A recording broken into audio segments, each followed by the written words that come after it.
17 थेरवादी बौद्ध सङ्घ संस्थाहरूको स्थापना। धर्मद्वितीय धर्माचार्यबाट भारतीय भूमिमा बसेर धर्म प्रचार गर्दै बौद्ध उपासक सङ्घ भनेर थेरवाद शासनलाई सहयोगी सङ्घको रूपमा स्थापना भएको थियो। भारतमा स्थापना भएको धर्मोदय सभाले थेरवाद पुनर्जागरण कालमा महत्त्वपूर्ण भूमिका निर्वाह गरेको थियो। पछि गएर 2007 सालमा अखिल नेपाल भिक्षु महासङ्घको स्थापनापछि भिक्षुहरूको तर्फबाट सशक्त रूपमा थेरवाद बुद्ध शासनलाई प्रचार प्रसारमा अघि सार्ने कार्य भयो।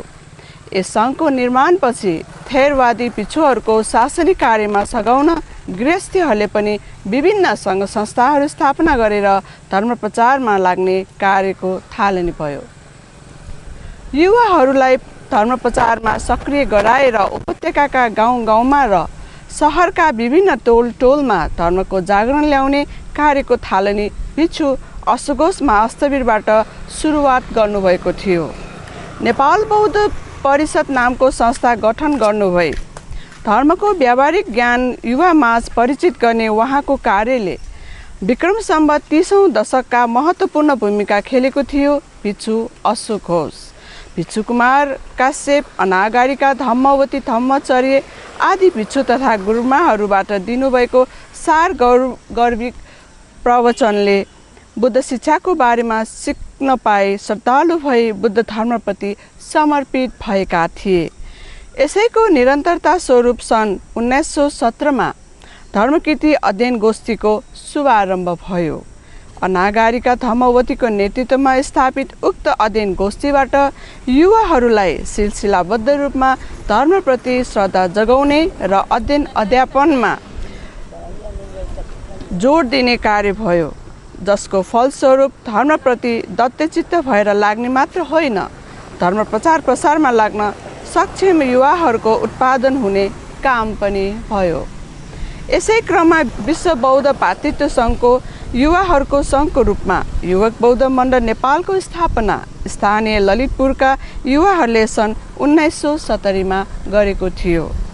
यसका विभिन्न सङ्घ संस्थाहरू अहिले नेपालका विभिन्न ठाउँमा छरिएर रहेको छ। धर्मोदयको भगिनी संस्थाको रूपमा यसले आफ्नो कार्यकलापहरू अगाडि बढाउँदैछन्।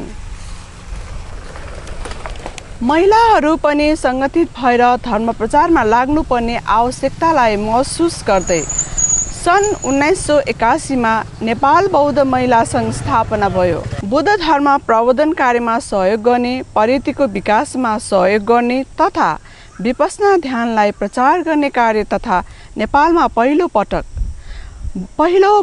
बौद्ध म्युजियम स्थापना गरी सञ्चालन गर्ने कार्यमा यो संस्था मुख्य रूपमा समर्पित भएको छ। 1918 मा विधिवत युवा बौद्ध सङ्घको नाममा स्थापना भइसकेपछि विभिन्न विहारहरूलाई केन्द्रबिन्दु बनाएर धर्म जागरणका महत्त्वपूर्ण कार्य हुँदै गयो। भिक्षु सुदर्शन महास्तवीरको नेतृत्वमा जनजातिहरूलाई जागरण गर्ने कार्यक्रम सुरु गरी कीर्तिपुरमा बौद्ध जागरण तथा नेतृत्व विकास शिविरहरू सञ्चालन हुँदै गए। यसै कार्यक्रमको निरन्तरता स्वरूप भिक्षु अशोक घोषको निरन्तर नेतृत्वमा सङ्घाराम विहार र बनेपाको ध्यानकुती विहारमा दर्जनभन्दा बढी पटक 7 दिने र 10 दिने जागरण कार्यक्रम सम्पन्न भयो। थिमिका श्री गोपाल प्रजापति, धर्मसुन्दर शाक्य, श्याम मानन्दरको विशेष सक्रियतामा भएको उक्त सप्ताहव्यापी पञ्चशील अभियानबाट थिमीमा बौद्ध जागरणको थप उत्साह थपियो र धर्म प्रचार प्रसारमा गति लियो।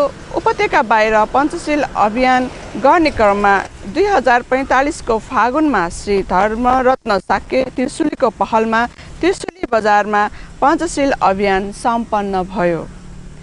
यस्तै किसिमले उपत्यकाका विभिन्न गाउँहरू विशेष गरी खोकना, लुबु, चापागाउँ आदि ठाउँमा पनि पञ्चशील अभियान कार्यक्रमको आयोजना गरियो।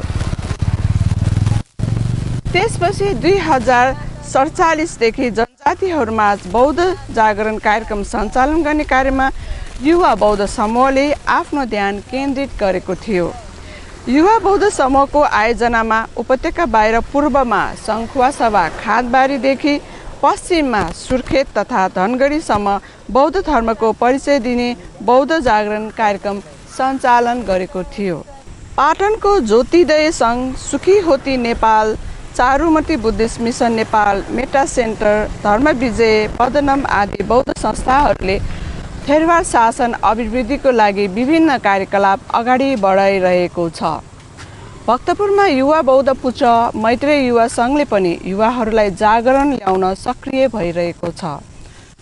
यस्तै उपत्यका बाहिर धरानमा युवा बौद्ध साथी, पोखरामा युवा बौद्ध सङ्घ, तानसेन, बुटोल, बागलुङ, म्याग्दी आदि ठाउँमा पनि विभिन्न सङ्घहरू थेरवाद बुद्ध धर्म प्रचार प्रसारमा सक्रिय छन्।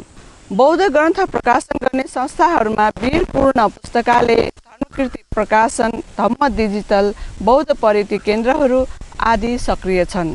यस प्रकार थेरवादी भिक्षु तथा गुरुमाहरूको नेतृत्वमा संस्थागत रूपले तीव्र गतिमा बौद्ध गतिविधिहरू अगाडि बढिरहेको वर्तमान नेपाली बौद्ध समाजको विशेषता हो।